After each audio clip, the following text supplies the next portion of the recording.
Takumi Ichinose is without question the most despised fictional character I've ever come across, and that hate is definitely warranted. The manipulation, the control, and above all, the abuse inflicted by Takumi is nothing short of unforgivable. And yet, in the face of these atrocities, perhaps even because of them, I cannot help but find myself completely enamored by the brilliance of the character writing at display here. That sentence alone may be enough for some fans of Nana to close the video, and it is well within your right to do so. You're not obligated to sit here and listen to me praise the writing behind a deeply vile person. But I truly believe that it is of the utmost importance to engage with and scrutinize these difficult, uncomfortable topics on a deeper level. These discussions concerning morally reprehensible characters are very important to have.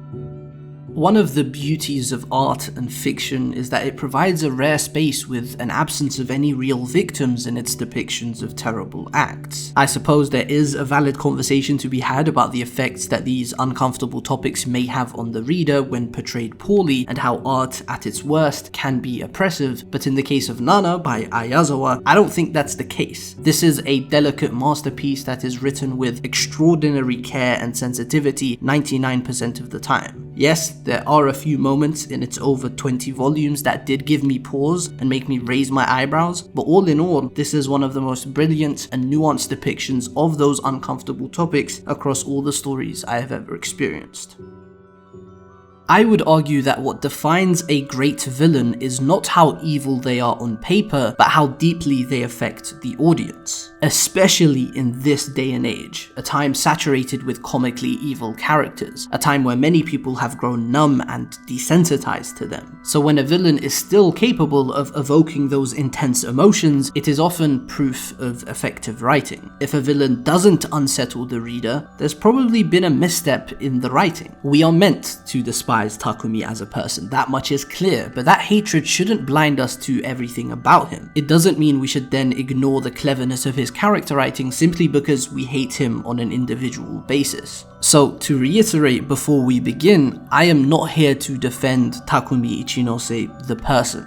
He's a scumbag, to put it lightly. But I am here to examine how Yazawa crafted one of the most compelling characters I've ever encountered, especially as an antagonist.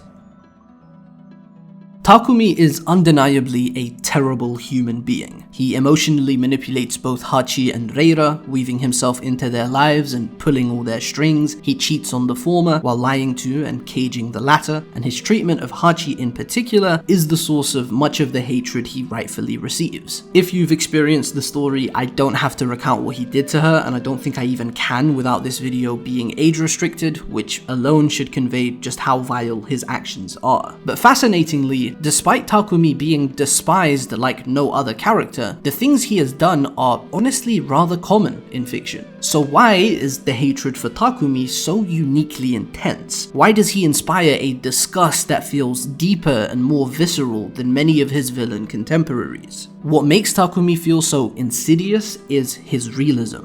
There are countless examples of SA across fiction, the majority of which are considerably more graphic and visually disturbing than Takumi's treatment of Hachi. Portrayals you'd instinctively assume would garner more hate than what Takumi has done. Yet he is hated more than any of those examples because he feels so unbelievably real. Takumi's presentation is subtle, mundane, and grounded, which makes him even more terrifying as a villain. In my experience, Griffith from Berserk might be the only character who comes close to Takumi in terms of reader hatred, and some might argue he surpasses him in this regard. But I don't think so, for a few simple reasons. Griffith has committed objectively worse crimes, but while Griffith's villainy is otherworldly and theatrical, belonging to a world of demons and causality, Takumi's cruelty lives in our world. It is very familiar. There's no fantasy filter to remind you that you're reading a fictional story. It's just Japan in the early 2000s, and Yazawa's incredible ability in writing such three-dimensional, textured characters and interactions only adds to the weight of realism. Nana doesn't dabble in sensationalism very often, especially not when it comes to Takumi. This is not a fantasy story. This is real life. These characters feel human in a way I struggle to even begin to describe. And above all, I think that's the core reason why Takumi is so uniquely despised. Because for all his evil, for as much as you may hate him, the one thing you can never do is dehumanize him. Dehumanizing Takumi would be a disservice to the commentary and narrative achieved through his character. It would be like denying the truth of what he represents. There are people just like Takumi walking among us. You might know a Takumi. Someone you speak to on a daily basis may be capable of the same horrors of this character. That realism and familiarity is what gives him such immense power as a villain. It's why readers feel so intensely about him. Unlike Griffith, he isn't larger than life. He's really just an everyday guy like the rest of the cast who is fairly talented and successful in the music biz. And while this may fall outside the scope of this video, it may be worth mentioning that Nana is written for an audience of young women as opposed to Berserk, which is targeted towards adult men. Takumi's abuse hits differently because it's more recognizable for many of the readers. It's more personal, and the victim of his abuse is none other than one of the two main protagonists, someone the reader walks alongside and develops a strong attachment towards. But Takumi's treatment of Hachi, while representing the extreme of his antagonism, is just one part of Takumi's role as an antagonist. Takumi's role stretches across the entire story, even before the events of chapter 1. The man is a walking bad omen, a living embodiment of the demon lord that Hachi is always blaming for the bad luck in her life. Takumi is the demon lord for everybody around him, for the narrative of Nana at large. Many of his decisions are shown to make things worse for everybody. Let's run through some key examples of this.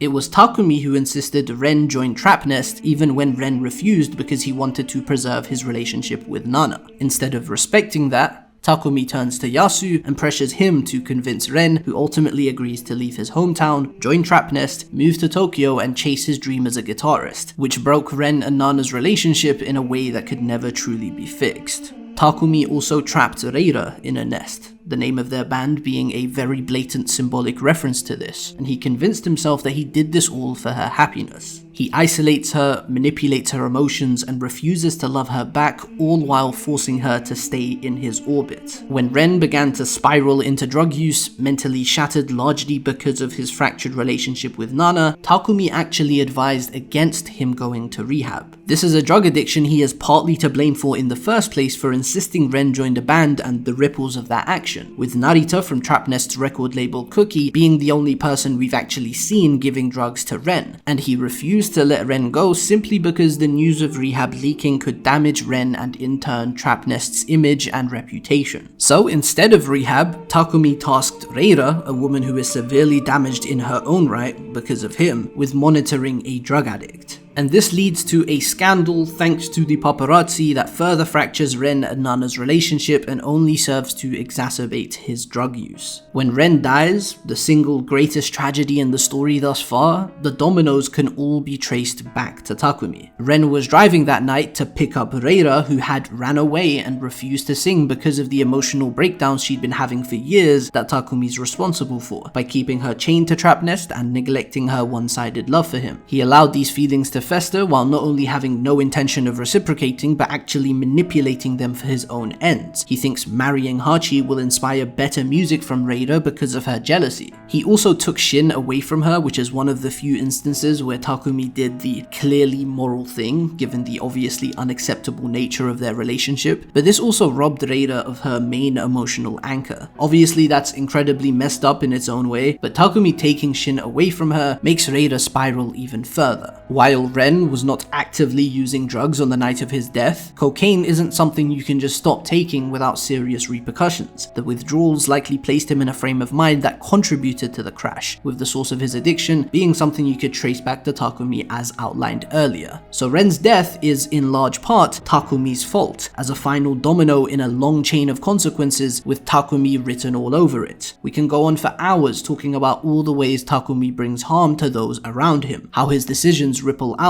and darken the story, how they make him the central antagonist of the manga despite the framing never really making him feel that way. He's the husband of a main character who is head over heels in love with him after all. It's not like Trap Nest is ever positioned in direct opposition to Blackstone's. Sure, there's a rivalry there, complex emotions directed towards each other that contributes to a sense of competition between the two bands that the media obviously escalates, but this isn't a sports manga. They aren't like enemies. Takumi as the leader of Trap Nest doesn't stand in the way like a traditional villain to be overcome, and what really elevates him to the next level as a character is all the good he exhibits. A friend recently told me about an author interview they listened to where they spoke about being drawn to characters who are good people with conventionally bad traits, which is unsurprising. People love a morally grey protagonist. But equally, if not even more compelling, is the opposite. Characters who are ultimately bad people, villains, possessing various good traits, which is something I don't think people discuss as often as the former.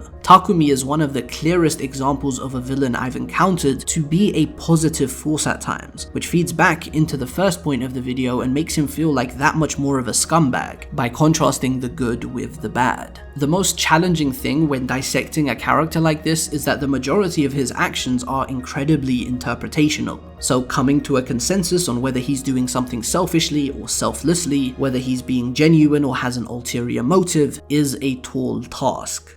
Almost everything Takumi does can be seen through multiple lenses. For instance, in volume 15, when Search Magazine's photographer takes the picture of Ren and Reira and are fully equipped and prepared to fabricate a scandal with the goal of breaking Ren and Nana apart, Takumi takes it upon himself to immediately step in and manage the situation, preventing the photo from ever being published. The entire ordeal is rich with interesting, nuanced bits of characterization for Takumi that are highly interpretational. When speaking about things to Yasu on the phone, Takumi seems to express genuine concern for Ren's reputation if the picture goes public, how it would tank after such a good run. He's the one who scouted Ren for Trap Nest in the first place. He understands Ren's ambitions and how much performing means to him, so it shouldn't come as a surprise that Takumi is capable of showcasing some empathy for him, aware of how far he's come and how much he has to lose. You could say Takumi is being a good friend in this moment, but you could just as easily read this to be a selfish remark, and that he doesn't actually care for Ren personally, but instead directs that pity inwards, fearing that the Trap Nest empire he devotes his life to could collapse in the wake of such a scandal. So, what does he do? He finds a way to keep everybody happy. He puts his own relationship out there, giving himself up as a sacrifice to the magazine by offering up the entire extent of his relationship with Hachi. This is a very private man putting his personal business out there for the world to see to protect his friends and the band. So on the surface, this does seem like a noble sacrifice, but then there's the smile. The idea of this being a sacrifice is called into question immediately by Takumi's expression. It was clearly the outcome he was aiming for from the second he entered the building. Takumi plays the part of the emotional wreck so convincingly, it becomes almost impossible to tell where the performance ends and the sincerity begins. Is some part of him genuinely afraid, or just a master manipulator? To what extent was Takumi faking his emotions here? I definitely don't believe the clueless, I don't know what to do aspect was real. It's a facade he wears to play Search Magazine like a fiddle and make them move in the exact direction he needs them to. But the fear he showcases, the begging for them not to publish the scandal,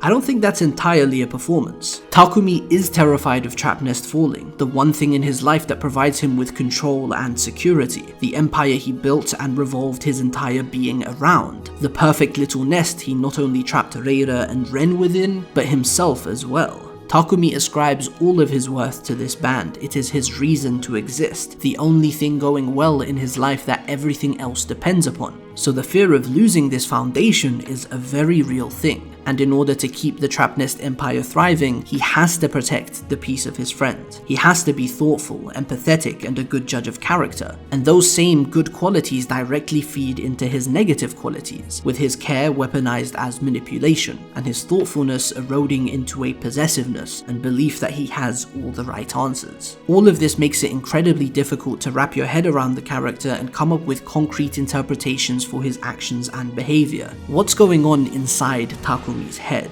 We're deliberately not privy to his thoughts most of the time. He is an enigma by design, a mystery for the audience to unravel, whose history is provided in little pieces until eventually it's time for the full thing. And all those questions about Takumi that have been planted throughout the story are answered directly by none other than himself. When the time comes when it's his turn to share, Takumi is almost forced to tell his story.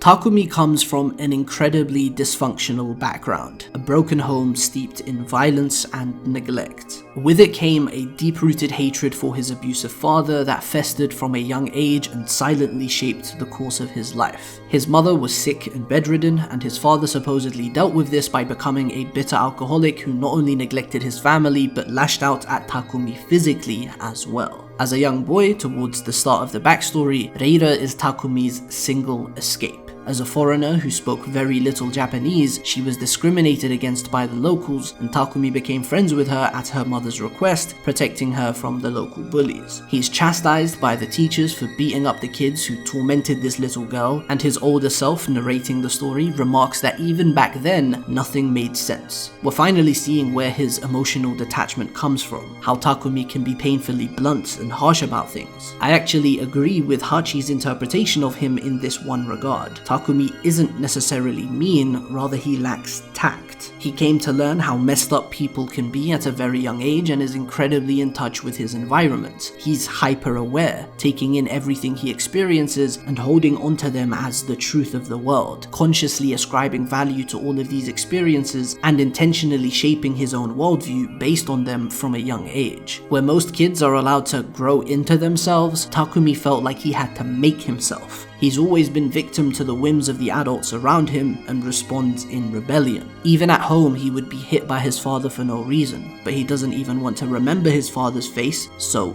delete. This line is absolutely crucial. Takumi tells Reira that crying when you've done nothing wrong is akin to losing, which confirms to us that he bottles up his own emotions to avoid that sense of loss he associates with vulnerability. Between that and him literally deleting the trauma of his past from memory, we get a pretty good picture of how Takumi responds to his trauma. He's a textbook escapist. He keeps it all in and runs away from it, at least as a child. And his first escape is none other than Reira. That's why he's so interested in learning new stuff, and why Reira, as this foreign girl with completely unfamiliar experiences, must have felt like an angel had been sent for him. Spending time with her, sharing their languages, and of course listening to her sing, that was the only fun Takumi experienced in childhood. Everything about her was new and unfamiliar, and that provided him with relief from his broken home. Takumi would go on to shape his entire life around that very escape. He had to watch his mother slowly wither day by day, his father drown in alcohol, and his older sister, who was suffering from the same predicament as himself, lashed out by being up to no good and unfortunately abandoning her little brother in the process as well. So the kid had to grow up early. He was working as a newspaper delivery boy in the 5th grade because his father was an irresponsible scumbag and the family was hitting rock bottom. He felt like he needed to step up and become the man of the house as a child, and to make matters worse, his older sister became pregnant, which just pushed him even further into isolation. When his mother finally died, he took full responsibility to take care of her funeral, greeting every single attendant and standing tall, remaining completely composed throughout the entire ordeal. Once again, he keeps it all in. He refuses himself any kind of vulnerability, but those emotions have to come out somehow. No one can hold that much in forever. Escapism in Nana is not limited to Takumi. There are several characters who run away from their problems and seek outlets instead of addressing the core issues. It's why cigarettes are such a key aspect of the story's aesthetic and identity. Alcohol, drugs, sex, and obviously music. The fire that had been building within Takumi, the rage he kept bottling up, spiraled out of control and slipped out sometimes. As a young boy, it came in the form of smashing the school's windows with a baseball bat. A few years later, it came in the form of having meaningless sex with women he didn't respect, using them as a way to exercise his manly urges, as he puts it. And eventually, it became music, forming Trap Nest, the sanctuary he built around Reira, but he's still living in his grandfather's place at this point in time. He's yet to enact his master plan and invade Tokyo. He's still under the authority of another, whether it be his father or the ghost of his grandfather. He's still somewhere he doesn't want to be, and once he finally escapes to somewhere that's not here, doing something only he can do, Takumi is no longer escaping. He's already escaped. His dreams came true and everything turned into simple reality and lost its glamour. The life he wanted so desperately for himself came with a new share of problems, like robbing the happiness of the one person who means the most to him in the world. Takumi didn't start Trapnest to do that, but it's a reality he has to navigate, some way, somehow. Though he deliberately places himself in the background, outside the spotlight of Trapnest and becoming somebody who practically everybody besides Hachi overlooked, Takumi is, without question, the center of the band. The architect, the spine. It exists because of him and he carries it on his back. He built Trapnest from the ground up and it revolves around him as the leader. For instance, Reira's lyrics cannot be used if they don't go through him first. In fact, the something only he can do that he dreamed of as a child was being Reira's songwriter, and while he's kinda let go of that role, he still remains the gatekeeper. This isn't public knowledge, nor is it something Takumi even cares to take credit for, it's simply the way Trapnest must operate. Keeping himself in the shadows and manipulating everything from the dark is very central to the character. It echoes the general inauthenticity that colors so much of his presence in the story. What do I mean by this? Well, I think Takumi plays a character practically all the time, even around Hachi, who sees a truer version of him than most others. He isn't a liar, at least not all the time. In fact, one of his defining qualities is his brutal honesty and lack of tact I previously mentioned.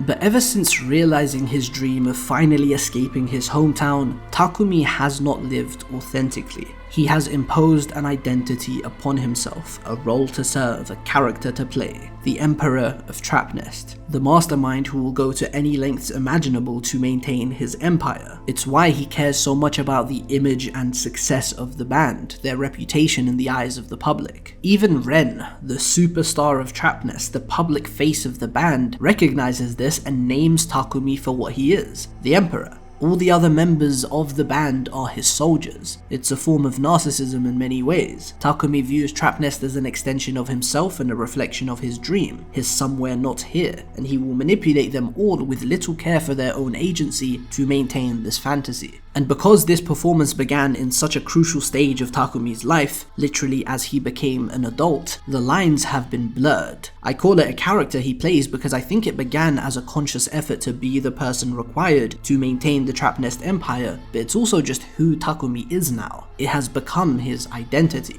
But I don't think it makes him happy. In fact, I don't think Takumi even considers happiness and self-fulfillment. I don't think he believes that such a thing will ever be possible for him. The whole world is a dirty, disappointing place, but he clawed his way out of the worst of the dirt and found something more solid, even if it has dirt of its own. What Takumi wants is not joy, but order and stability, to be in control. He yearned to be in a position of power for all those years while under the control of disappointing adults like his father, and he has that now, so he'll play the king. It's all an act of rebellion, yet, ironically, it has made him just like the father he hates more than anybody else in the world, a controlling, manipulative abuser.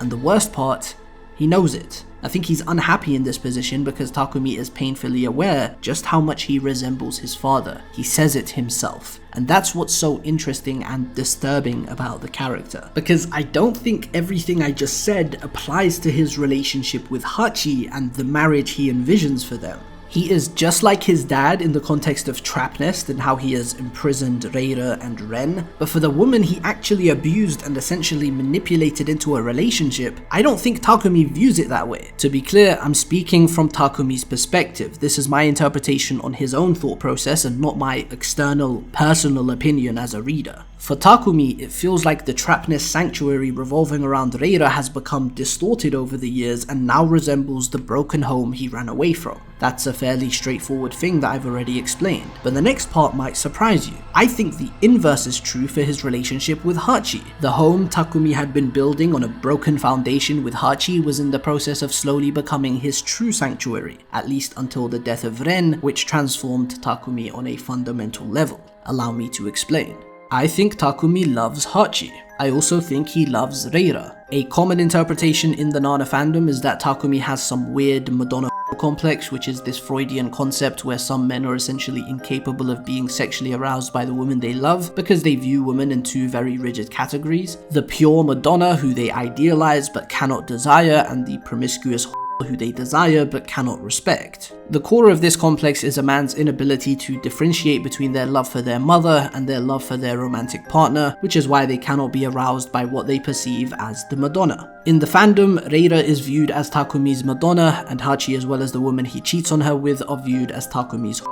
There's a very strong case here, with several moments from the manga supporting this reading, but I have a slightly different take on things. I don't think Takumi has this exact complex. I do think it's absolutely true that Takumi views Reira as a quote-unquote Madonna, a woman too sacred for him to even touch. He literally feels like he's gonna throw up when he involuntarily sexualizes her in his mind. And if that wasn't enough, the guy refers to her as his sacred angel he could never violate. That pretty much confirms the Madonna aspect to me. Takumi places Reira on a pedestal so high that it's impossible for him to touch her without defiling her in his own eyes. Where my take differs is that I don't think he views Hachi as a nor do I think he places women into two very rigid categories. That kind of narrow binary thinking doesn't suit Takumi. He's too emotionally nuanced and understanding of others. Instead, I think Takumi views himself as the in this dichotomy, especially in relation to Reira. He loves her more than anything in the world, but he cannot love her in the same way she loves him, because he sees himself as a reflection of the dirty, disappointing world that shaped him.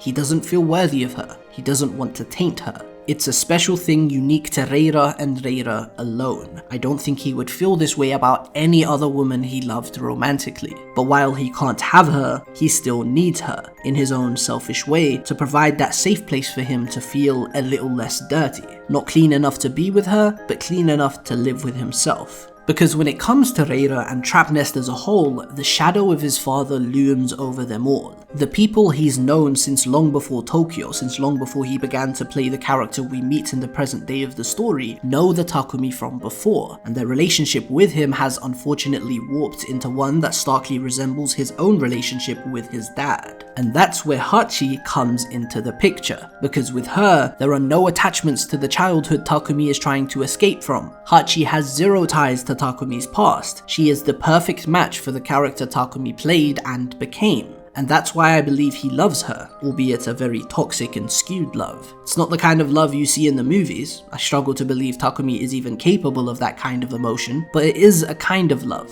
Takumi's kind. A love rooted in convenience and stability. He's so willing to marry Hachi because she slots into his ideal way of life so seamlessly. He can keep his empire thriving with her at his side. She doesn't have inflated expectations. She isn't overly idealistic. She engages with the simple reality of the world just like Takumi does, and he views that maturity as something genuinely lovable because it serves his interests. Yes, it's selfish, toxic, subjugating, not a good kind of love, but Takumi isn't a good person. He loves her because she allows him to exist as he is. But almost paradoxically, the main reason I think he loves her is because Hachi provides Takumi with a chance to start over once again on his own terms. He tried it before with running away from his hometown, but that broken home just followed him straight to Tokyo in the form of Trap Nest, and he began to resemble the person he hates most in the world. But with Hachi, he can actually build the normal family life he was denied and succeed where his father failed. Hachi provides Takumi with the key to unlock the cage his father placed him in, and that's the biggest reason why I think he loves her in his own selfish way. Being with Hachi is a calculated move on so many levels. It's the best thing for Trap Nest because it doesn't attract unwanted attention to the band in the way being with another famous person or even Reira herself would, and it's the best route for himself to finally overcome his childhood trauma. An opportunity to become a better father than his own and do all the normal family things together with Hachi and their child that he was robbed of growing up.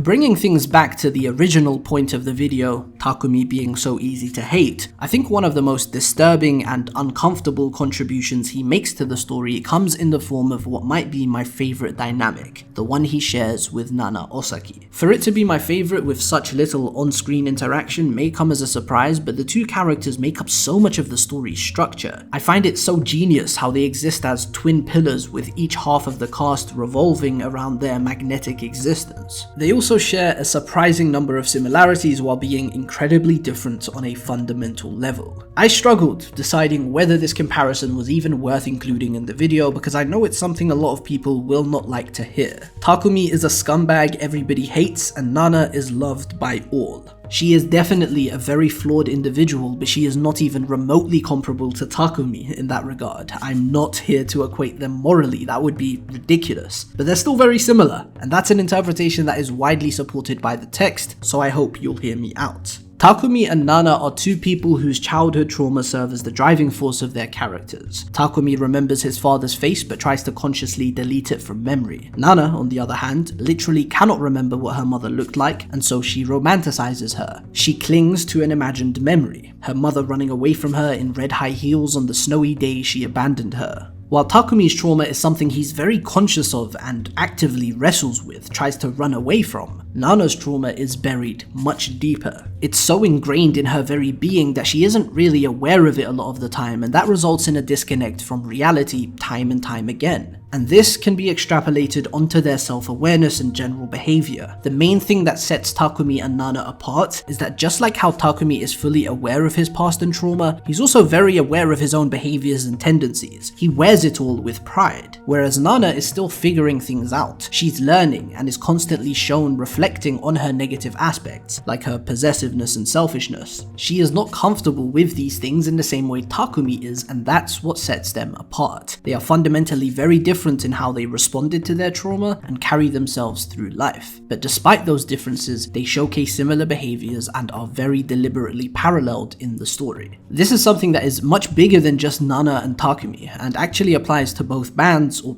rather both sides of the cast. I called them twin pillars in the structure of the cast for a reason. The Trapnest group and the Blackstones group mirror and reflect each other in several ways, with Takumi and Nana existing as the rulers of the respective empires. Their partners mirror as well. Hachi and Ren both long for the traditional life, a stable marriage, kids, the conventional happy family stuff. Reira and Yasu are another example, with both functioning as the heart and soul of both bands. Both groups would fall apart completely without them. Takumi and Nana treat them in scarily similar ways, painfully aware of the one-sided love the other has for them and keeping them around for their own happiness. There's more examples of mirror dynamics like this throughout the cast, but let's focus on Takumi and Nana. The bulk of their obvious parallels concern Hachi as the middle ground. Both are incredibly possessive over her. In the same way Takumi views Nobu as a threat to their relationship, Nana views Takumi as a threat to their friendship. When Takumi wins with the announcement of his marriage to Hachi, Nana thinks of Hachi as his puppy. Ironically, the only reason we refer to Hachiko as such is because Nana nicknamed her this after the famous story of the loyal dog because of how needy and dependent she was. They are both incredibly territorial when it comes to Hachi, and they love her for similar reasons. Hachi is sweet and nurturing, providing them with the motherly love they've always lacked. Look at these two moments where Takumi and Nana, who both came from dysfunctional households, react to Hachi's mother, who represents the normal family life they were never blessed with. They have practically identical reactions. Shin, while spending time with Takumi, literally thinks to himself, he's just like Nana. There are several more examples scattered throughout the manga, many I probably haven't discovered having only read the manga once, but I think the point has been made. Takumi and Nana are deliberately written to reflect and foil the other, with similar behaviors that stem from similar places. But similar does not mean the same. For one,